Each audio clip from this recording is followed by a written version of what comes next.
Salatiga.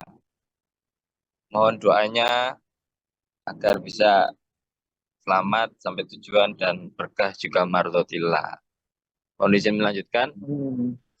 A'udzubillahi minasyaitonir rajim. Bismillahirrahmanirrahim. Kaifa yakunu lil musyrikina ahdu indallahi wa inda rasulihi ilal ladzina ahadtum indal masjidil haram.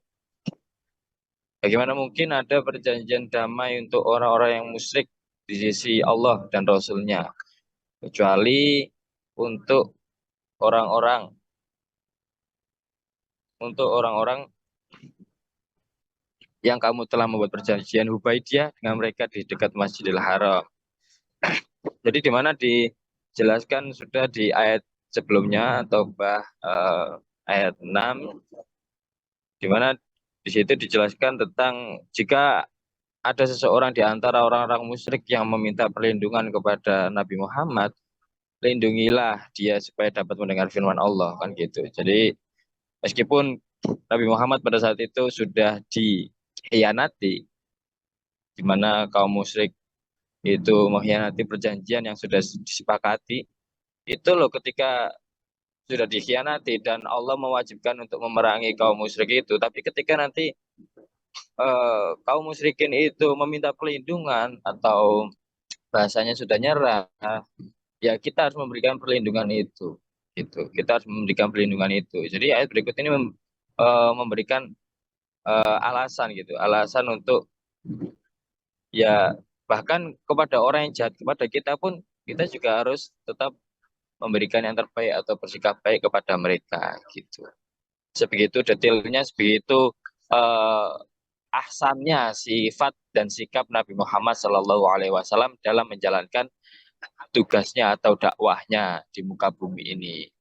Nah, itu juga bisa menjadi trigger atau pelajaran hikmah bagi kita umatnya Nabi Muhammad Shallallahu Alaihi Wasallam, di mana ketika kita nanti dihadapkan dengan hal-hal yang serupa, ada orang yang kita udah bersikap baik kepada mereka, tapi mereka bersikap buruk kepada kita, atau justru kita malah dikhianati ketika kita udah memberikan kepercayaan. Ya itu tadi, gimana caranya kita bisa mengontrol diri dan uh, memberikan sikap yang terbaik kepada mereka. Gitu. Makanya dalam hadis juga ada dijelaskan bahwasanya ada tingkatan seseorang itu, jika kalau tingkatan yang paling terbaik adalah kamu itu loh, kalau bisa itu berbuat baik bahkan kepada orang yang berbuat jahat kepadamu. Seperti itu. Jadi setelah ayat sebelumnya itu menjelaskan tentang pemutusan perjanjian dengan kaum musyrik Mekah, juga Yahudi atau diceritakan itu Bani Quraisy, dan seruan untuk memerangi mereka setelah lewat masa tenggangnya sekitar 4 bulan. Nah, ayat ini turun, di mana ayat ini menunjukkan alasan gitu. Kenapa kok ada pemutusan perjanjian itu harus dilakukan? Seperti itu. Jadi bagaimana mungkin ada perjanjian, di situ juga dijelaskan bahwa bagaimana mungkin ada perjanjian yang dimuliakan di sisi Allah dan Rasul-Nya bagi orang-orang musyrik yang setelah sedemikian rupa itu meresap kemusyrikannya gitu. Bahkan udah dibikin kesepakatan pun, ya itu kan dibikin kesepakatan pun, karena memang kemusyrikannya udah meresap di dalam jiwanya orang-orang Quraisy. Ya akhirnya mereka bahkan terhadap perjanjian itu mereka berkhianat, mereka tidak merasa bersalah. Mereka tidak merasa bersalah setiap kali kaum-kaum Quraisy itu merusak perjanjian-perjanjian yang sudah disepakati bersama Nabi Muhammad atau kaum-kaum muslimin. Nah, maka dari itu, jika demikian ya perjanjian damai tidak boleh dilanjutkan lagi. Kan setelah apa ada pemutusan perjanjian kan ada perjanjian damai juga itu. Tapi kalau tetap masih nggak merasa bersalah dan dosa, ya perjanjian damai udah tidak boleh dilanjutkan lagi. Kecuali dengan orang-orang musyrik yang eh, telah mengadakan perjanjian di dekat Masjidil Haram itu, yakni perjanjian Ubaidiyah itu. Jadi maka selama orang-orang Quraisy itu berlaku jujur dan tetap memegang perjanjian atau tidak berkhianat kepada kaum muslimin, ya hendaknya kaum muslimin atau kita yang mengambil pelajaran dari hikmahnya, dari fenomena itu, ya kita tetap harus berlaku jujur pula terhadap mereka. Jadi kita nggak bisa menyamaratakan gitu kan. Seringkali kan kita sudah menjudge eh, suatu kaum gitu. Misal kayak ada golongan apa yang bersikap bersikap buruk kepada kita. Nah, seringkali kita tidak mengklasifikasikan gitu. Kita udah menjudge atau menghakimi bahwasanya orang kalau dari golongan ini gini gini gini gini. Padahal kita harus melakukan klasifikasi gitu. Kan bisa jadi itu oknum-oknum yang berbuat salah gitu. Tapi terhadap oknum-oknum yang masih berbuat baik kepada kita, masih eh, tidak berbuat jahat kepada kita, ya kita juga harus berlaku jujur dan bersikap baik kepada mereka semua. Jadi itu juga dijelaskan bahwasanya Allah menyukai orang-orang yang bertakwa, gitu. Orang-orang yang bertakwa yang memiliki sifat-sifat terpuji itu tadi. Nah, sekarang kembali kepada kita di ayat atau bait 7 ini, gimana kita bisa mengambil hikmah, gimana kita bisa mengambil eh, pelajaran dari perjanjian-perjanjian yang dulu pernah terjadi di zaman Nabi Muhammad. Karena kan seperti yang sudah kita ketahui bahwasanya di zaman sekarang ini kan yang di DC. golongan, perbedaan agama, perbedaan etnis, perbedaan ras, perbedaan suku itu seringkali dibenturkan oleh oknum-oknum tertentu gitu, dimanfaatkan gitu kan. Nah, bagaimana kita setidaknya mengajak diri pribadi kita tidak berlarut di dalamnya gitu. Artinya jika nanti ada oknum satu dua yang membenturkan antar agama, antar golongan, kalau kita tidak bisa eh, mendamaikan perpecahan itu, setidaknya kita tidak ikut berlarut-larut di dalamnya. Berlarut-larut ikut menghakimi, berlarut-larut ikut menjelek-jelekkan atau apa. Kita tidak perlu. Karena ya ini tadi Nabi Muhammad pun ya ke awal-awal tuh diminta Allah untuk memerangi, tapi ketika mereka udah menyerah, mereka udah merasa bersalah ya tadi kita disuruh bersikap baik. Lalu selanjutnya di ayat atau ayat 8 ini dijelaskan bagaimana mungkin ada perjanjian demikian padahal jika mereka memperoleh kemenangan atas kamu, mereka tidak memelihara hubungan kekerabatan terhadap kamu dan tidak pula mengindahkan perjanjian. Nah, ayat berikut ini di ayat atau bait 8 ini justru malah memberikan alasan lain mengapa harus dilakukan pemutusan perjanjian eh, dengan kaum musyrik atau Bani Quraisy. Jadi bagaimana mungkin gitu? Kamu tetap melakukan perjanjian damai dengan kaum musyrik Mekah yang jelas-jelas memusuhi dan merusak perjanjian. Padahal di samping memusuhimu atau memusuhi Nabi Muhammad dan memusuhi kaum muslimin, mereka juga selalu menyembunyikan sikap khianat kepada kalian. Tuh, jadi di depan pura-pura baik, tapi di belakang ternyata nusuk kita. Nah, hal ini bisa dilihat dari sikap mereka. Jika mereka atau Bani Quraisy memperoleh kemenangan atas kamu, mereka tidak memelihara hubungan kekerabatan denganmu dan tidak pula mengindahkan perjanjian. Mengindahkan perjanjian itu maksudnya ya menghormati atau menghargai perjanjian itu atau tidak respect terhadap perjanjian itu. Nah, di samping itu ketika mereka masih lemah, mereka juga senantiasa menunjukkan sikap penipu dengan cara menyenangkan hatimu. Nah, ini ciri-ciri sifat orang munafik gitu. Ya, dimana jika ia berbicara, ia berbohong atau suka menipu. Dimana ketika ia dipercaya, ia berkhianat. Itu salah satu ciri-ciri orang munafik. Dan di sini di ayat ini dijelaskan pada saat itu Bani Quraisy ketika dipercaya, diajak melakukan perjanjian, dia berkhianat. Ketika mereka di kondisi lemah, kita mengkasihani, mereka malah berpura-pura atau menipu kita dengan ucapan-ucapannya, memuji kita, atau kalau bahasa sekarang yang menjilat lah, menjilat, itu memuji-memuji kita, pura-pura baik di depan kita, gitu kan. Nah, terhadap orang-orang kayak gini kita juga perlu waspada, di sini dijelaskan gitu. Nah, bagaimana caranya? Yaitu tadi, Kita harus benar-benar pandai-pandai mengklasifikasi setiap pribadi. Gitu. Jangan mudah menjudge, jangan mudah menghakimi seseorang.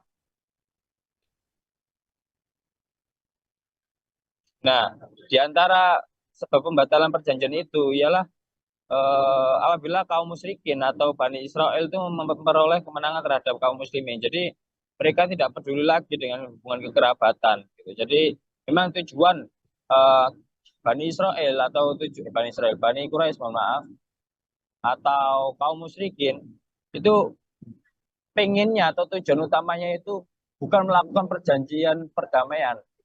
Inginnya adalah menghancurkan, inginnya adalah memusnahkan kaum kaum muslimin. Kalau kaum muslimin kan tidak. Goalsnya adalah tujuannya adalah setidaknya jika memang Bani Quraisy atau kebanyakan kaum musyrikin tidak bisa diajak untuk beriman kepada Islam, ya tidak bisa diajak beriman kepada Islam, setidaknya atau bahasa Jawanya luwung, gitu kan? Luwung itu tidak membuat keributan atau tidak membuat kerusakan lah di eh, di dalam dakwah Nabi Muhammad Shallallahu Alaihi Wasallam itu. Maka dari itu diajaklah membuat perjanjian itu. Namun, gitu kan? Namun berbalik arah dengan kaum musyrikin, damai bukan. Tapi intinya gimana caranya memusnahkan kaum muslimin dengan segala cara, menghalalkan segala cara. Karena apa? Perlu sadari juga bahwasanya Bani Quraisy itu bukan kok tidak percaya Allah, tapi mereka itu tidak mengimani Nabi Muhammad Shallallahu Alaihi Wasallam. Maka ada itu salah satu perang, sebelum perang itu kan Abu Jahal itu bergelantungan gitu kan di sekitar Ka'bah itu untuk meminta izin kepada Allah, meminta restu gitu kan, ketika mau memerangi Nabi Muhammad gitu. Ayo, mama tentang Jadi aku. Abu Jahal berdoa agar Allah memberikan kemenangan kepada kaum Quraisy dan memberikan kekalahan kepada kaum muslimin. Di situ menunjukkan bahwasanya ya Bani Quraisy, kaum musyrikin itu juga secara lahirnya percaya akan adanya Allah, tapi tidak mengimani Nabi Muhammad Shallallahu Alaihi Wasallam. Anak mau Jadi di ayat ke-8 kita bisa memberikan apa, Ma? juga bisa memberikan clue, tunjuk Kayak tahu kan enggak? yang sekarang tidak ada peperangan atau tidak ada Tahu nama. berbentuk kayak apa ada Yang kita tangannya mata. Apa, Ama? bagaimana Nabi Muhammad kepada kehidupan kita sehari-hari ini. Gimana kalau ada orang berbuat ya untuk di awal kita bisa melakukan perjanjian atau kita tetap bersikap baik layaknya Nabi Muhammad bersikap baik kepada kaum musyrikin. Tapi kalau mereka sudah mentang-mentang sudah mulai menginjak-injak harga diri kita, ya kita bisa mengambil sikap tegas, ya. Tapi tujuan kita bukan untuk menghancurkan dia, tapi untuk memberikan dia kesadaran. Ya. Nah, seringkali kan kita ketika ada misal kayak ada orang menghina Islam atau ada orang Shallallahu Alaihi Wasallam, sikap awal kita sudah baik, sikap awal kita adalah membela, gitu kan. Nah, tapi apakah dalam membela ini kita benar-benar tulus karena ingin menyadarkan orang itu, atau justru karena kita ya berlarut dalam amarah, gitu kan? Karena kalau kita udah berlarut dalam amarah, ya yang keluar dari niat kita itu bukan lagi niat baik, tapi justru malah niatnya yang diberikan oleh setan. Nah, itu perlu kita jaga baik-baik. Kita perlu memegang teguh ajaran-ajaran Nabi, salah satunya di ayat ini, di mana kita harus bersikap tegas kepada orang-orang yang berkhianat kepada kita, kepada orang-orang yang menipu kita, berbohong kepada kita. Tapi kita juga harus bisa, ketika bersikap tegas, itu kita tahu batasan dan kita tidak lepas kontrol. Nah, seringkali yang terjadi itu kan tidak dengan dalih kita ini menegakkan agama Islam, kita ini membela agama kita jelek-jelekan. Tapi secara tidak langsung kita tidak sedang menjalankan ajaran Nabi, kita malah berlarut dalam emosi kita yang tidak terkontrol. Seringkali kita itu yang terjadi. Nah, maka dari itu saya mengajak diri saya pribadi dan jamaah kajian tafsir subuh yang semoga dirahmati dan diberikan ridha oleh Allah Subhanahu wa taala, kita harus benar-benar bisa melaksanakan ajaran Nabi tanpa pilih-pilih gitu kan, tanpa pilih-pilih. Ada yang cuma mau mengambil sikap tegasnya Nabi, mau kan tapi nggak mau mengambil sikap lemah lembutnya Nabi. Ada yang mengambil sikap lemah lembutnya saja, tapi ketika harga diri Islam diinjak-injak dan sebagainya hanya diam saja gitu, dengan alasan Nabi itu lemah lembut. Padahal perlu diketahui Nabi itu ya tegas, ya lemah lembut gitu. Jadi ketika sudah ada kaum Quraisy atau Bani Quraisy yang sudah mulai berkhianat atau tidak berkata jujur, berbohong, justru Allah malah mewajibkan Nabi Muhammad untuk memeranginya. Jadi kita sebagai umat Nabi di zaman sekarang ini kita harus benar-benar mengimplementasikan seluruh dari ajaran-ajaran Nabi tanpa pilih. Makanya di dalam Al-Quran surat Al-Baqarah itu dijelaskan bahwasanya untuk khulu fisil mikafah gitu, kita harus masuk Islam secara keseluruhan. Jangan kita mengambil ayat-ayat atau hadis-hadis yang kita sukai saja, yang tidak kita sukai kita abaikan, atau bahkan yang kita tidak sukai dan itu dijalankan oleh orang lain, malah orang lain kita benci. Nah, jangan sampai seperti itu. Kita harus benar-benar wise, kita harus benar-benar ya, bisa membuka kita seluas mungkin, banyak belajar juga gitu. Karena bisa jadi ada kebenaran di luar diri kita. Apa yang kita pahami, apa yang kita yakini, gitu kan? Itu jangan sepenuhnya kita politis, pokoknya aku yang benar, aku yang benar. Jangan seperti itu. Kita juga harus pintar-pintar membuka pikiran kita. Barangkali ada kebenaran di luar diri kita. Itu tadi keterangan yang bisa saya sampaikan dari Quran Surat At-Taubah ayat 7 dan Quran Surat At-Taubah ayat 8, di mana kita mengambil pelajaran atau ibad dari kejadian di zaman Nabi Muhammad Sallallahu Alaihi Wasallam. Karena Nabi Muhammad nanti oleh Bani Quraisy bohong, ditipu. Nabi Muhammad awalnya memberikan perlakuan yang lemah lembut, mengajak perjanjian perdamaian lagi, tapi dirusak lagi-lagi oleh Bani Quraisy. Tapi setelah dirusak lagi, Muhammad diwajibkan Allah untuk memeranginya. Ketika memeranginya, tidak ada oknum-oknum atau Bani Quraisy yang meminta perlindungan atau tidak menyerah atau dalam kondisi lemah. Itu kita harus memberikan perlindungan, bahkan kepada mereka yang sudah berbuat jahat kepada kita. Dari situ saya juga jadi teringat fenomena atau kejadian yang dialami oleh beliau Bapak Guru Muhammad Abdullah Mokhtar, di mana awal-awal beliau Bapak Guru Muhammad Abdullah Mokhtar awal-awal dakwah di Lamongan itu juga gitu, awal-awal benci gitu, sampai istri dan putra putri beliau ketika jalan batu sampai payungnya sobek.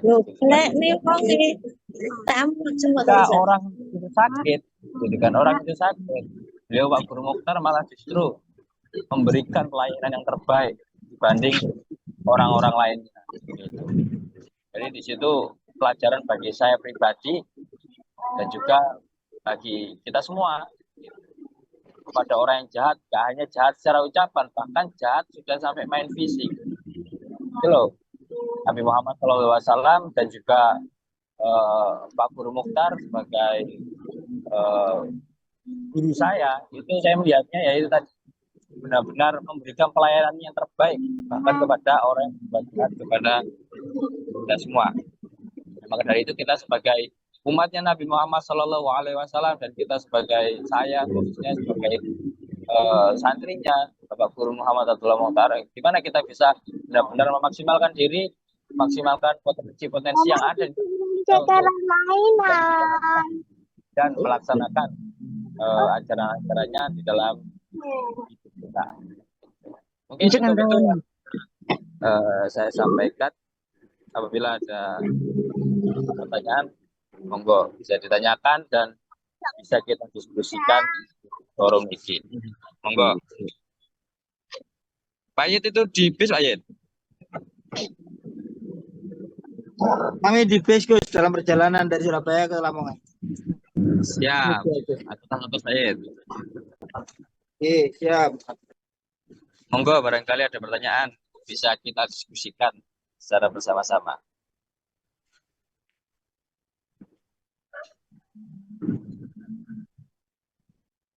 Ya, Assalamualaikum warahmatullahi wabarakatuh.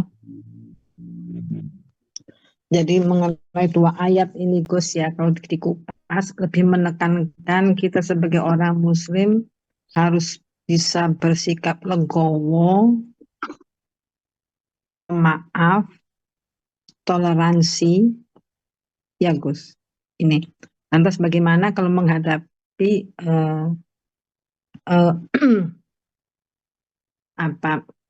lingkaran saudara yang mungkin fasik gitu ya, berbuat sesuatu ya, kan sekarang permasalahannya banyak loh Gus, kasus-kasus yang mungkin kalau di depan mata udah jelas kasus-kasus mungkin orang yang nggak suka, benci, dendam dan sebagainya itu melakukan dengan secara fisik.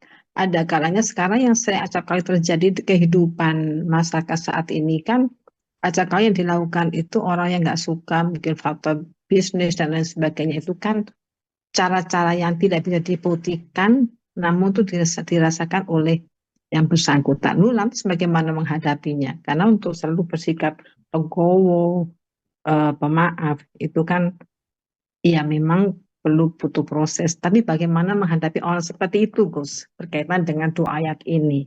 Apakah diperlukan ayat yang ke-8 atau bagaimana? Terima kasih. Assalamualaikum.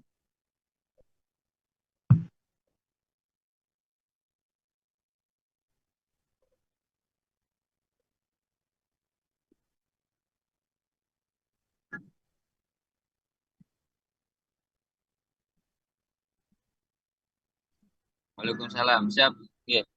Izin bercerita terkait pertanyaan tadi, biasanya kita harus bersikap bagaimana jika menghadapi orang-orang seperti itu, nggih, di zaman sekarang.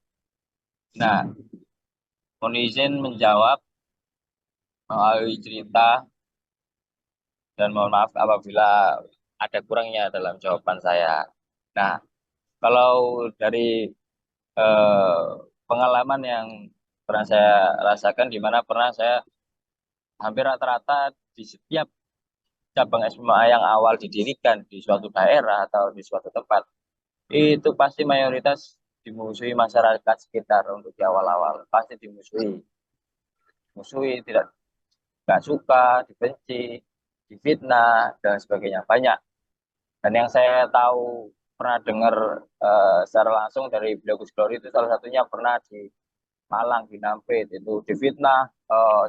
SMA itu adalah jamaah Al-Qaeda dan sebagainya. Padahal ya tanpa dasar mengfitnah seperti itu, diancam masjid akan dibakar dan sebagainya. Ancaman-ancaman seperti itu, terus fitnah-fitnah seperti itu, bagaimana menyikapinya gitu.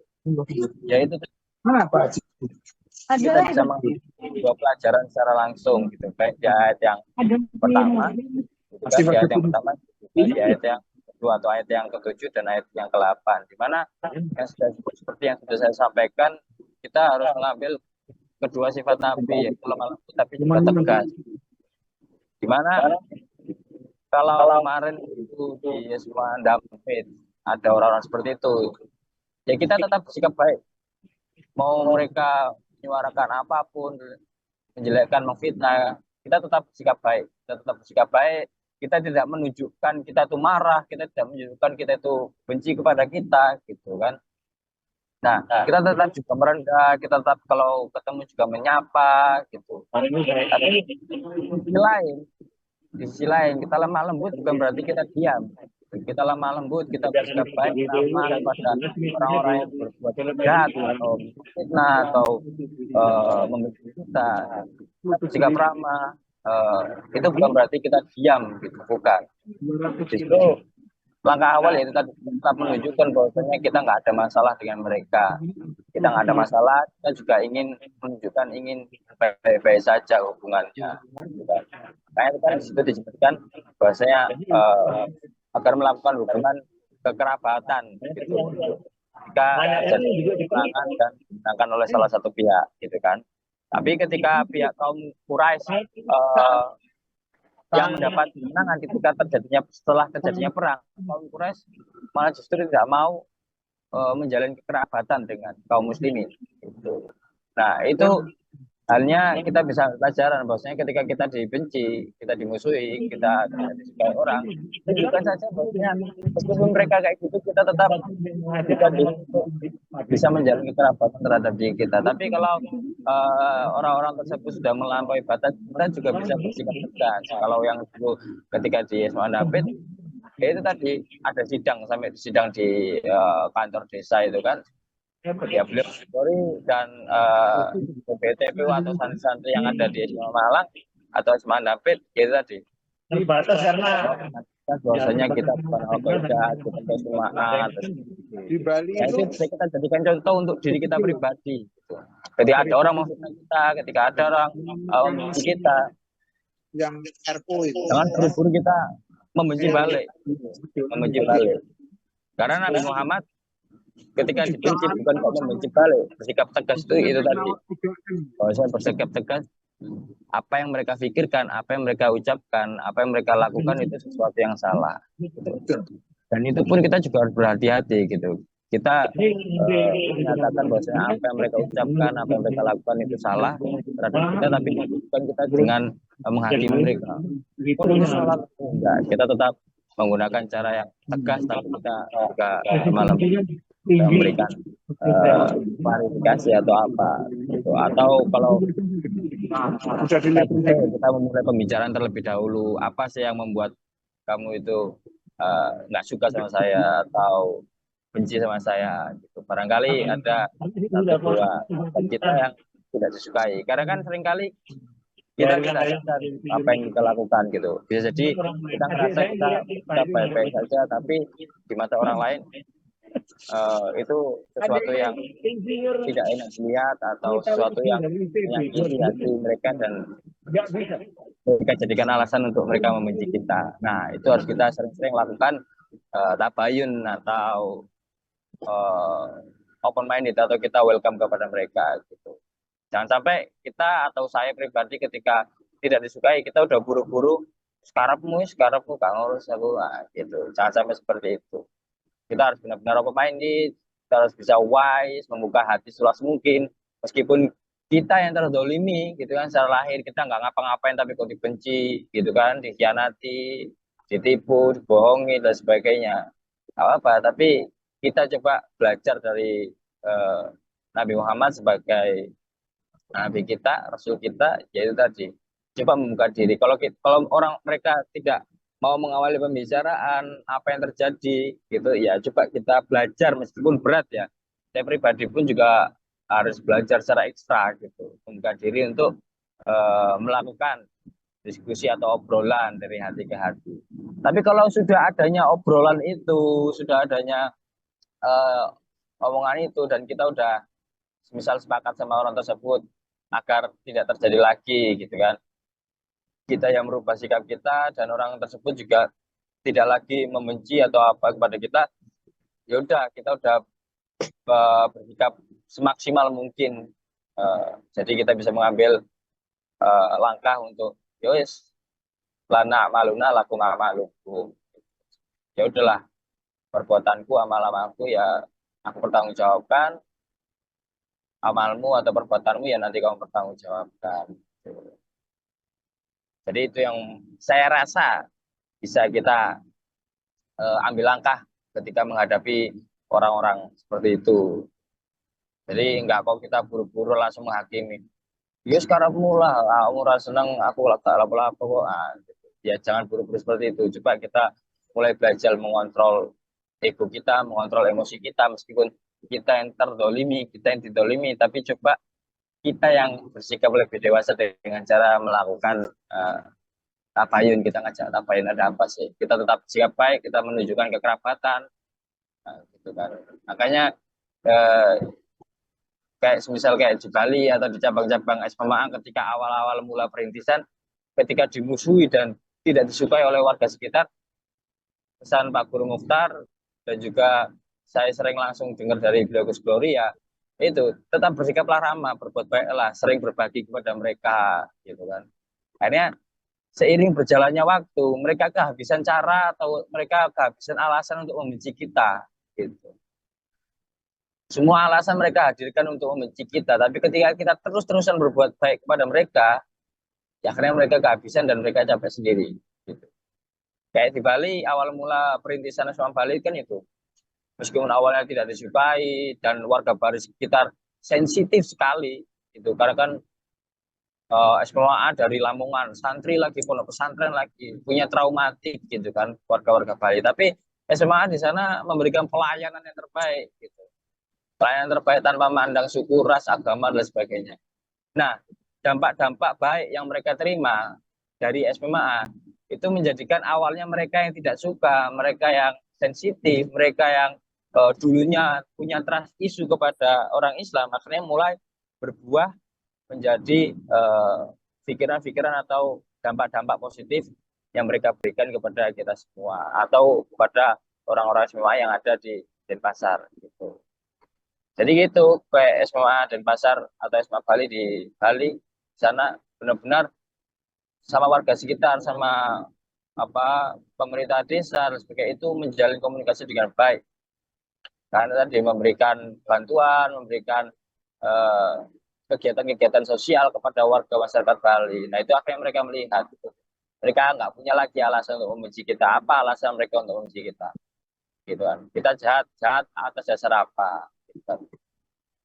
Jadi mungkin cukup itu jawaban yang bisa saya berikan. Barangkali ada tambahan atau jawaban lain dari eh, jamaah ngaji tafsir Quran, monggo bisa didiskusikan di forum ini.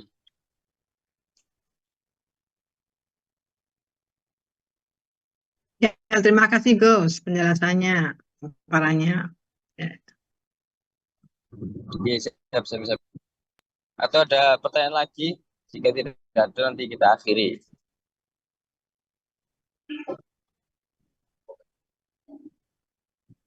Ya udah nggak ada Gus.